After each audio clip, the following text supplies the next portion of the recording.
Olá, irmãos e irmãs, Deus abençoe a todos os nossos amigos também, você que aprecia nosso trabalho, mas não tomou uma decisão ainda pelo Senhor Jesus Cristo.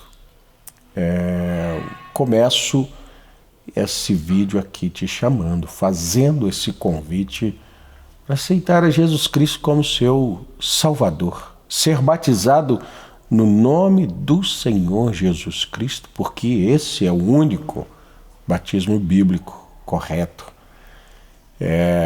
Caminhar. Por quê? Porque nós estamos chegando no final da jornada da história do cristianismo na Terra.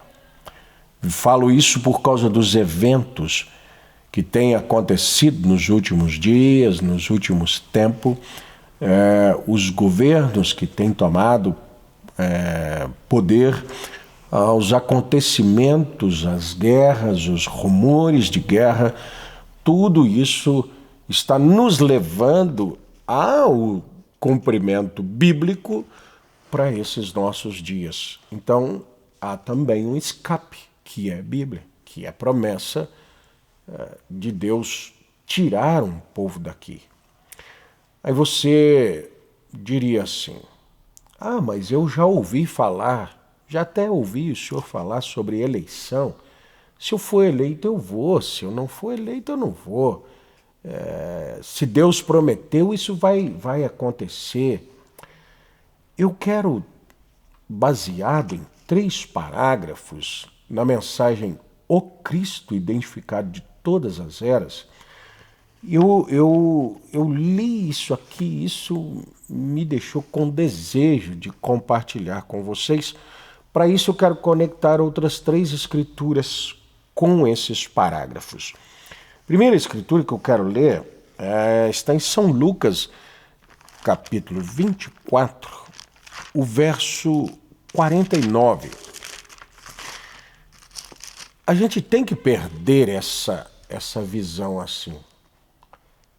Deus prometeu, vai cumprir, então eu vou só aguardar aqui. Eu creio, e é bíblico o aguardar. Você viu aí o nosso título. Você está esperando, mas não precisa parar. Você está descansado, mas não pode relaxar. Veja a escritura. O Senhor Jesus Cristo saindo de cena, estava subindo, e ele pede ou ordena que os seus discípulos aguardem o cumprimento de uma escritura. E eis que sobre vós envio a promessa de meu Pai.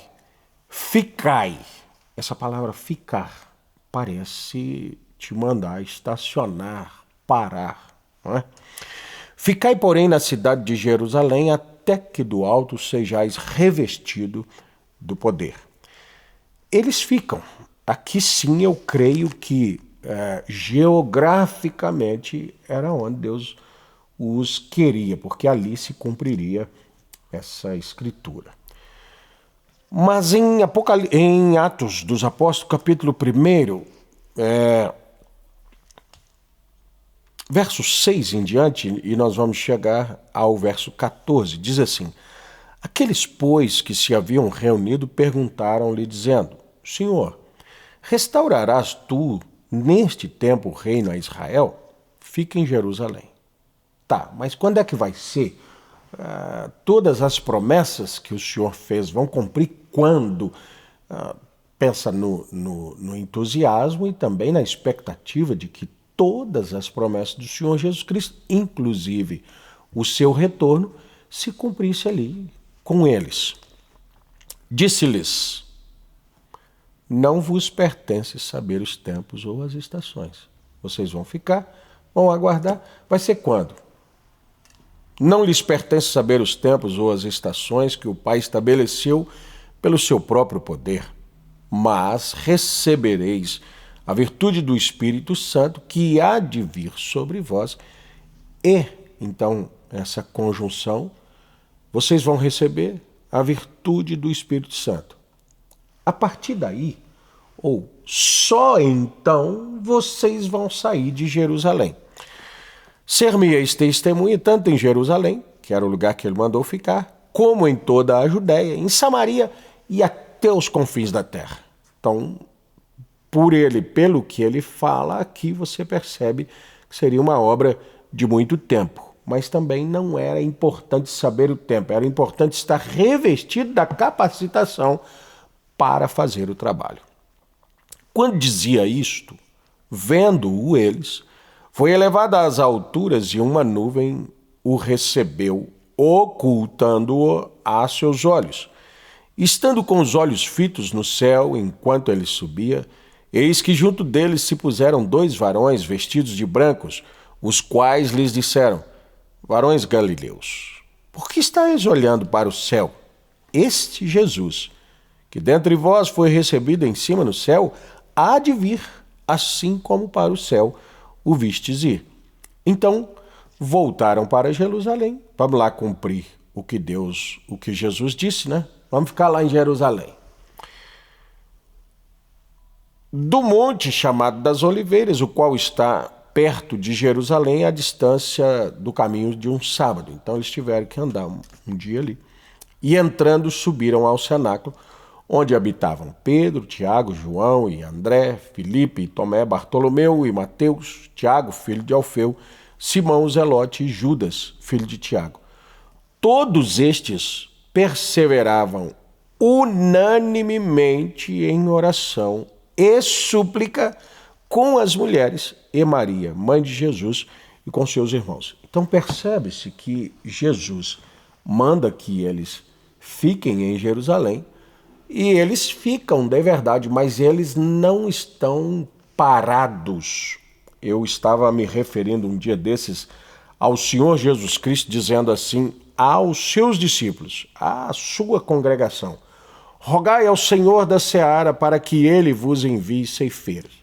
Senhor, quem é o Senhor da seara? O Senhor mesmo? Sim.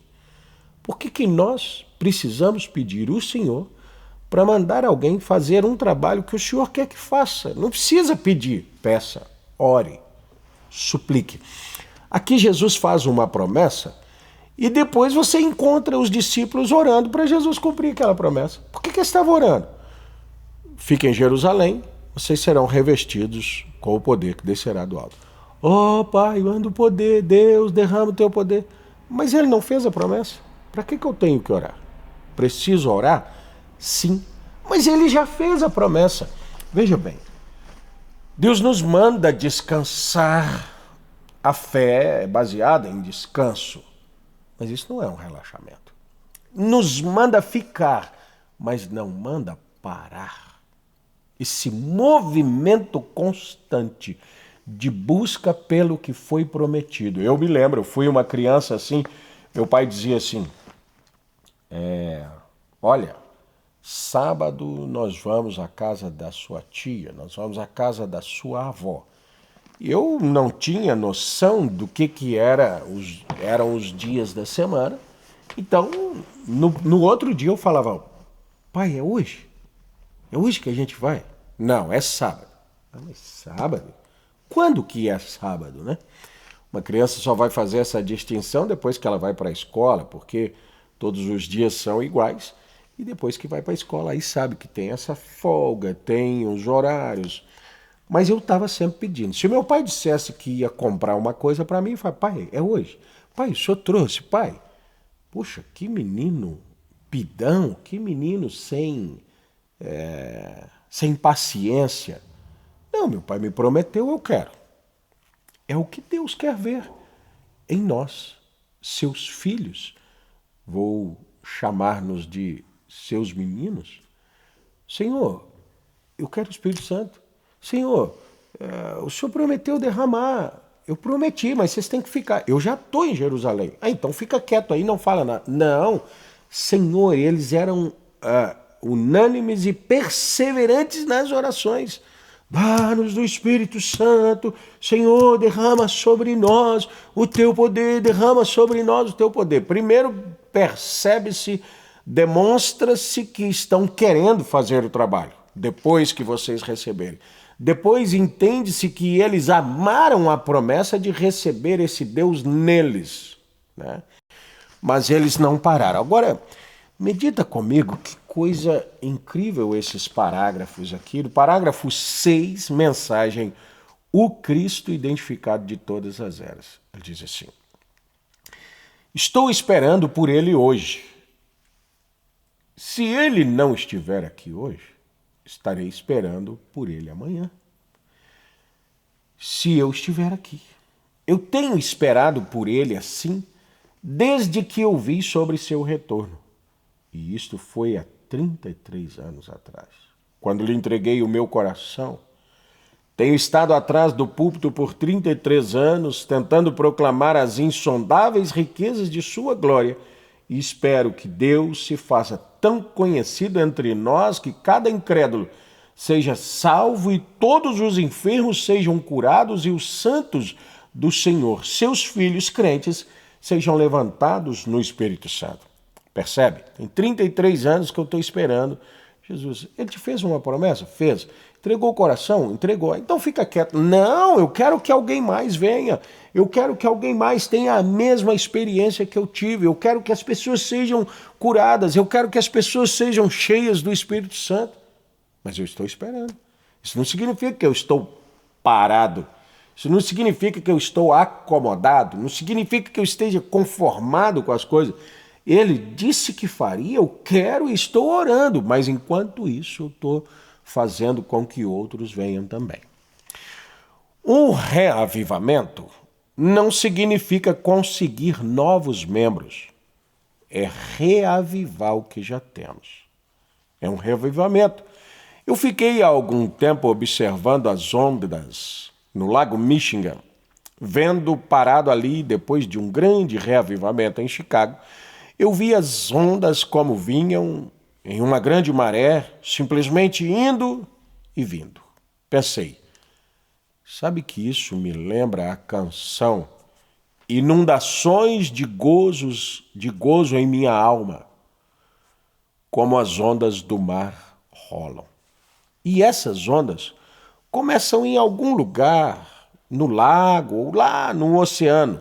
E à medida que elas vêm, elas ganham um impulso o tempo todo, então finalmente atingem a praia simplesmente para irem e virem novamente. E é assim que as ondas da glória de Deus fazem. Entram assim como rolos, repetidamente para trás e para frente, para trás e para frente. E as ondas do gozo de Deus rolam através de nossas almas. E eu me pergunto, para que serve isso? Por que esse movimento? Vai lá, volta de novo. Eu já vi, eu acho maravilhoso esse movimento do mar. As ondas vêm, elas se avolumam e você pensa, elas vão, pela altura que ela vem lá, ela vai passar daqui, vai sair dessa areia, ela vai atingir um calçadão ali, mas tem um lugar, parece que determinado, que ela vem e quebra. E volta para trás. E aí? E aí elas fazem o mesmo movimento. Para que isso?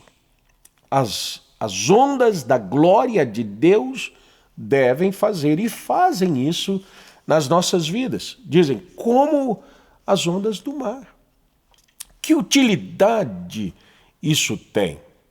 Para que serve?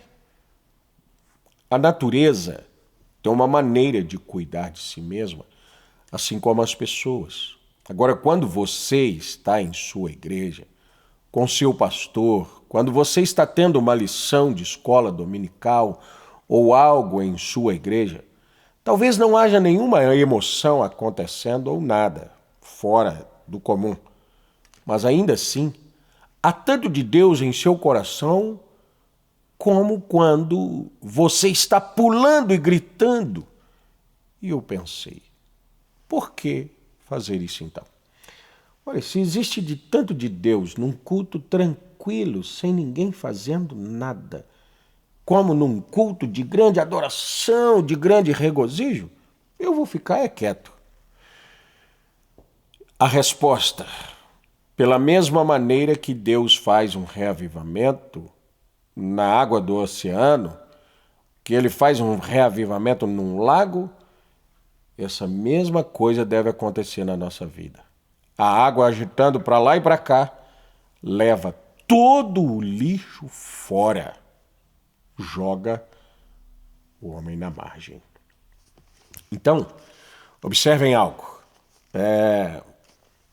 Por que eu preciso, então, de glorificar, de ler e de orar, se Deus já fez uma promessa e Deus está ali?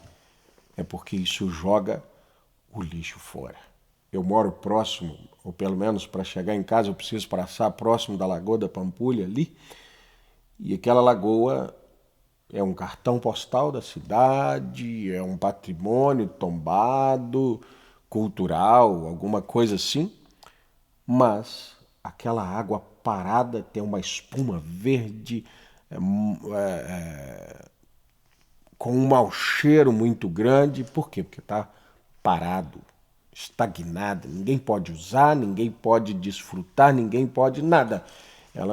No meio daquela lagoa tem um rio de esgoto que vem da cidade de Contagem, passa por ela e deságua perto do aeroporto. Aquela parte lá que deságua, que movimenta, ela é mais limpa do que essa parte parada. Eu estive na cidade de Araçatuba em uma ocasião, e ali eu fui convidado a ir num rancho. Quando eu cheguei lá, perto de um rio incrível, muito bonito, muito maravilhoso, e nós entramos na água, e aí o pastor lá me disse: "Você sabe que rio é esse?" Eu não sei, não faço ideia. Ele disse: "Isso aqui é o Rio Tietê." Rio Tietê, é? Aquele rio ali das margens, da Marginal Tietê, dentro da cidade de São Paulo, isso? Ah, sim, mas aqui ainda não chegou lá. Eu falei: "Não, já passou lá." "Ah, não acredito. Lá tem uma barca que empurra o esgoto, os dejetos ali."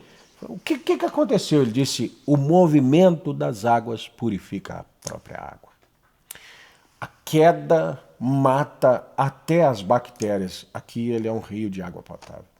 Meu Deus, o movimento faz isso? Faz.